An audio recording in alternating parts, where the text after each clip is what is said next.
la famille, bonjour à tous et à toutes, j'espère que vous allez bien. Aujourd'hui, donc, j'ai voulu vous parler d'un phénomène. En fait, je vais vous raconter une story time, quoi. De ce qui m'arrive les temps-ci. Vous allez me dire si je fais mal ou je fais bien. Parce qu'on dit généralement, en tant que nouvelle mère, chaque personne a son expérience et tout. Vous savez, les gens sont... Il faut avouer que quand tu as le bébé, non, tu suis tout. Quand je dis que quelqu'un suit tout, non, tu suis tout. Les préjugés, tout le monde a sa part de conseils qu'il donne. J'ai suivi récemment, on me dit, ce n'est pas bien que tu aies trop l'enfant entre les bras, ou elle va trop s'habituer, il faut qu'elle apprenne à être indépendante, à dormir seule, à être dans son coin, et tout, et tout, et tout. Je vous dis que ça m'a choqué, ça m'a glacé. Pourquoi? On dit souvent que chaque enfant est différent. Il y a généralement des gens qui accouchent les bébés qui sont calmes de nature, c'est-à-dire tu accouches ton enfant, l'enfant s'habitue rapidement au berceau, l'enfant n'est pas trop dans les bras. En fait, les bébés gentils, quoi, qu'on les appelle généralement. Il y a également certains bébés qui ont besoin de plus d'attention, de plus d'affection, c'est-à-dire qu'ils se sentent toujours seuls, ils se sentent comme délaissés et il faut toujours qu'on les porte. En fait, à chacun son rythme, à chacun l'éducation que tu veux inculquer à ton enfant. Vous savez, je vais vous raconter un truc. Moi, mon bébé, si qu'elle est née, non, je pensais que c'était un bébé calme, c'est-à-dire qu'elle n'allait pas pleurer, comme vous pouvez la voir coucher là, comme une petite ange, comme l'ange là. C'était un bébé super, hyper calme. Même qu'elle a sorti son premier cri, était très léger, elle a fait, ouais, c'est tout. Je me disais que, Dieu merci, mon bébé est né calme. Quand elle a commencé à sortir ses phases de pleurs, non, c'était la magie. C'était la magie. Elle pleure, pleure, pleure. Et elle m'a dit, non, qu'elle pleure comme ça, il faut la laisser pleurer. Une heure de temps, deux heures de temps. J'ai dit que comment je vais laisser un bébé de 3 semaines, un mois et demi pleurer comme ça. Pourtant, elle est encore petite. À chacun son rythme. Moi, j'aime porter mon bébé. C'est pour qu'elle se sente plus en sécurité, pour plus d'affection, pour plus d'amour. Comme on dit. Moi, je ne vis pas selon les ondes, je vis selon mon intuition, selon mon instinct de mère. Je ne suis pas parfaite, je peux faire des erreurs. Il y a les conseils généralement que je suis, il y a ceux que ça ne me dit absolument rien. Ça entre là, ça sort par l'autre oreille. Il y a un truc qui se passe. Mon bébé, par exemple, elle a un problème de régurgitation. Je pense que c'est comme ça qu'on appelle ça, régurgitation. Donc, c'est-à-dire qu'elle finit de manger, elle vomit un peu beaucoup, parfois ce sort par le nez et la bouche.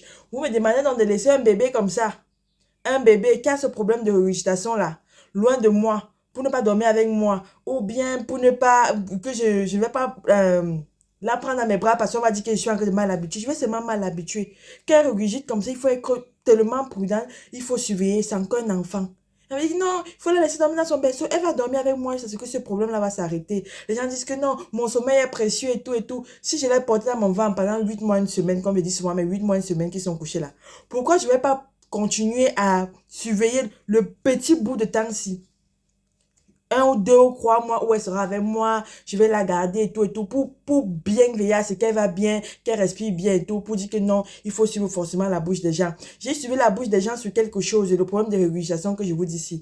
Généralement, quand tu accouches avec les invités qui viennent voir le bébé et tout, chacun donne son point de vue.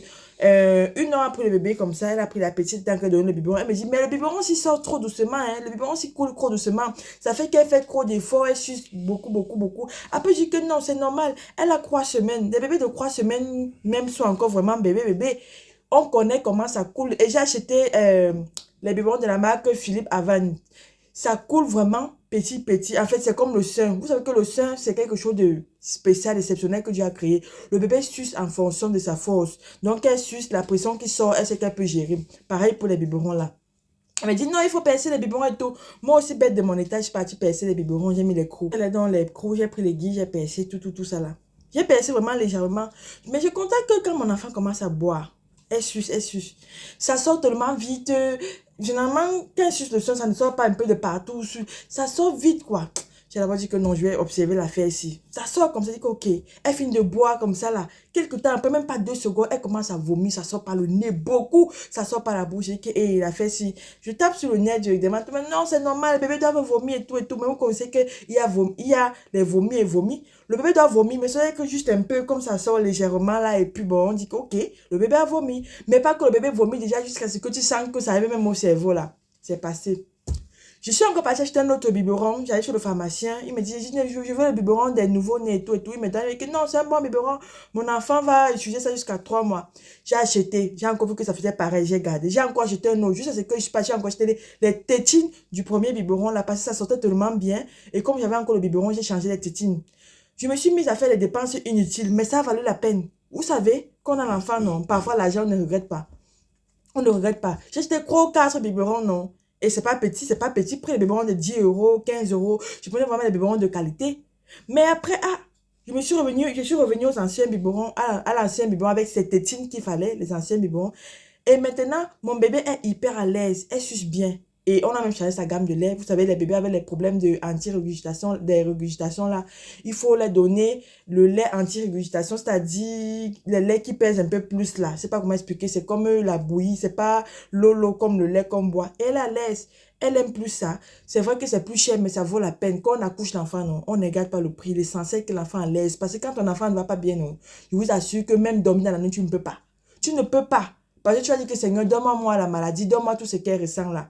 Au début, qu'elle avait seulement le OK. Le OK, que tout le monde me disait, non, le OK, c'est normal. Moi, je suis allée chez la pédiatre et demandé que pourquoi mon enfant le OK.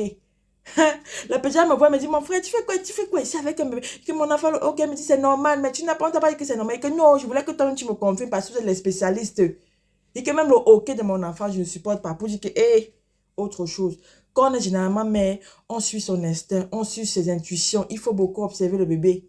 Moi, c'est ce que j'ai déjà constaté. J'observe tellement mon enfant. Je regarde tout. Je regarde la peau, je regarde le corps. Donc, elle est sur moi comme ça. Parfois, qu'elle est couchée, elle dit tout. Je dis elle est scannée au millimètre près. Comme on dit souvent, non, à chacun son enfant. Chaque enfant est spécial. Nous-mêmes, est-ce que les êtres humains sont pareils? Pourquoi les enfants seront pareils? Nous, les adultes, là, on n'est pas pareils. C'est comme ça aussi que les bébés sont. Et nous, les femmes, nous, les êtres humains, nous sommes les mammifères. Et les mammifères sont comment? Quand une mamie fait autant pour moi, mais bah, elle protège son bébé et le bébé à l'aide comme les chats, les chiens et tout. Pourquoi nous aussi, on ne va pas rester tout le temps avec nos bébés serrés de temps à autre, profiter de la chaleur, là, c'est tellement un beau moment d'être avec ton enfant comme ça dans les bras, la tenir et tout. C'est vrai que parfois, ça va être chiant quand tu veux faire certaines choses. Mais moi, parfois, quand je veux m'énerver, je me dis, non, c'est moi qui a fait que cet enfant vienne sur terre. Elle n'a jamais demandé à venir sur terre. C'est moi qui a fait qu'elle vienne. Donc, je dois m'occuper d'elle à 100%. À 100% sans ne même pas me plaindre. C'est vrai, je me fâche parfois, mais je dis non, non, c'est la vie, c'est la vie. Donc, pour conclure, je vous jure que suivez vos instincts de mère. Les hommes disent là, non, ça mène loin, je vous assure. Bon, je vais couper là. Merci à tous ceux qui sont abonnés à ma page, qui me soutiennent tous les jours à travers un like, un partage. Votre petite maman camerounaise qui vit en Espagne a décidé de partager son expérience avec vous sur ce. Prenez soin de vous. Bisous, bisous et hasta luego.